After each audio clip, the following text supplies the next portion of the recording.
Hello guys. So a lot of students are confused now that CET is coming and इस बार CET दो बार होने वाली है. You might already know this. CET पहली होने वाली है अप्रैल में 6, 7, 8 को and for the same people जिनको वो 6 स्लॉट्स में फिट कर रहे हैं CET सेकेंड टाइम होने वाली है May 9th को. I don't know how they are going to fit 60,000 people in slots of 20,000 people that they normally make.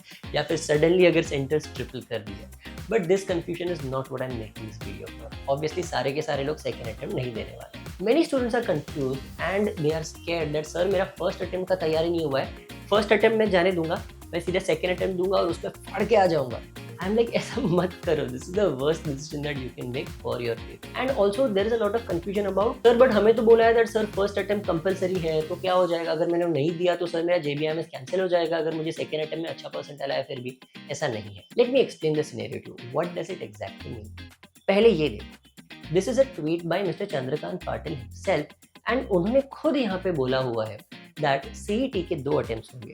दोनों में से बेस्ट स्कोर तुम्हारा कंसिडर होगा एंड दोनों लाइक ऑब्वियसली एंड हमें CET सेल ने तो बोला था दोनों फर्स्ट अटेम्प्ट कंपलसरी है तो व्हाट इफ किसी ने फर्स्ट अटेम्प्ट छोड़ दिया.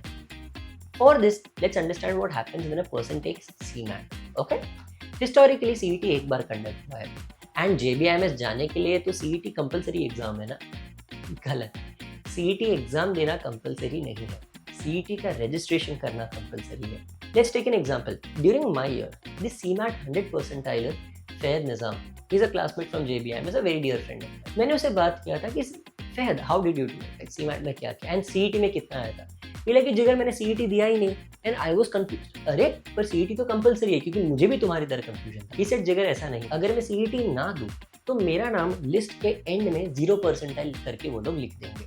You registered for the exam but you did not attempt the exam. That means जब कैप राउंड के टाइम आता है, कैप राउंड के टाइम पे तुम्हारा परसेंटाइल वो 0 परसेंटाइल फेच करेगा. You do not have to attempt the exam, you only have to register for the exam. That means अगर तुम ऑलरेडी एक CMAT के टॉपर हो एंड तुम्हें पता है दैट तुम्हें CMAT के थ्रू JBMS मिल जाएगा तो CET नहीं अटेम्प्ट किया तो भी चल जाएगा. But if that is not the case, which is not the case for most of you, then you need to make sure that तुम दोनों अटेम्प्ट दे रहे हो. Even if you miss out on the first attempt, it is not a worry.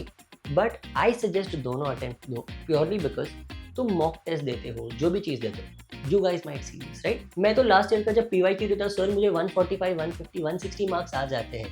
Last year लोगों को कैसे नहीं आया? It's because exam time stress is very different than taking a PYQ mock on some classes का platform. You need to understand exam time stress को experience करना बहुत ज़रूरी है. तुम्हें समझना पड़ेगा कि जब तुम्हारे सिर पे वो टिक टिक टिक टिक टाइमर बज रहा है, जब दिमाग में ये चल रहा है दैट अगर मैंने गलत कर दिया तो मेरे हाथ में से मेरी टॉप कॉलेज चली जाएगी, मेरा फ्यूचर बिगड़ जाएगा. ये सारी चीज़ें जब तुम्हारे दिमाग में होती है ना, जो चीज़ तुम 100% एफिशिएंसी पे कर सकते हो वो तुम 90 या 85% एक्यूरेसी पे ही कर पाओगे. That is what you need to understand is the difference between a mock test and the real exam. So you need to understand that कैसे एग्जाम में परफॉर्म करना है जिसके लिए रियल एग्जाम देना पड़ेगा. You need to understand the difference between the actual CET and a mock test. इसीलिए पहला CET दो even if you are unprepared for it. Take the first CET and then second attempt में तो जैसे तुमने बोला तुम तो फाड़ के आ जाओगी, कुछ टेंशन नहीं है. Right. So guys please be very careful. दोनों अटेम्प्ट्स तुम्हारे हाथ में है, दोनों को दे दो. Give your honest try for both the attempts. Even if you are sure that तुम सेकंड अटेम्प्ट क्रैक करके आओगे, फर्स्ट अटेम्प्ट देना ज़रूरी है. अगर तुमने फर्स्ट अटेम्प्ट स्किप कर दिया बिकॉज ऑफ सम इश्यू, कुछ प्रॉब्लम आ गया, कॉलेज का प्रॉब्लम है, तो कोई टेंशन मत लो. सेकंड अटेम्प्ट अच्छे से दे के आओ and you will still get JBMS if you score good enough. When I say good enough, I mean that this time I'm assuming that the cutoff will be higher because there are more data points, more slots, and there are going to be repeated people in both the slots, so the cutoffs will be higher. Seats तो उतनी ही है but toppers ज़्यादा होंगे. That is why cutoff थोड़ा ऊपर जाएगा. My assumption is 99.96, 97 जितने पे normally जहाँ पे JB 99.94 पे क्लोज होता था, इस बार 99.96 या 97 पे क्लोज हो जाएगा. That is what you must understand. Because obviously there are repeated people in both the different attempts. So please make sure that you guys are careful. And अगर तुम्हें समझना है that कैसे ये सारी methods को solve करना है, कैसे पेपर के टाइम अपना स्ट्रेस मैनेज करना है, कैसे अपना स्कोर अभी लास्ट कुछ दिन में इम्प्रूव करना है। Then we have our score maximiser course that will help you. Obviously we have seen जिन्होंने फेब में ज्वाइन किया उनका स्कोर ऑलरेडी 30-35 मार्क्स से भी बढ़ चुका है। That is a kind of difference and the score improvement that we are seeing in the students जिन्होंने हमारा स्कोर मैक्सिमाइजर ज्वाइन किया।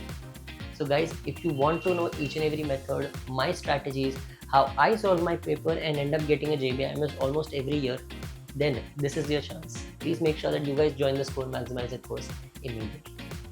I hope this video is helpful. If you need anything else, put it down in the comments and we will keep posting more and more videos for you. So subscribe kar do channel.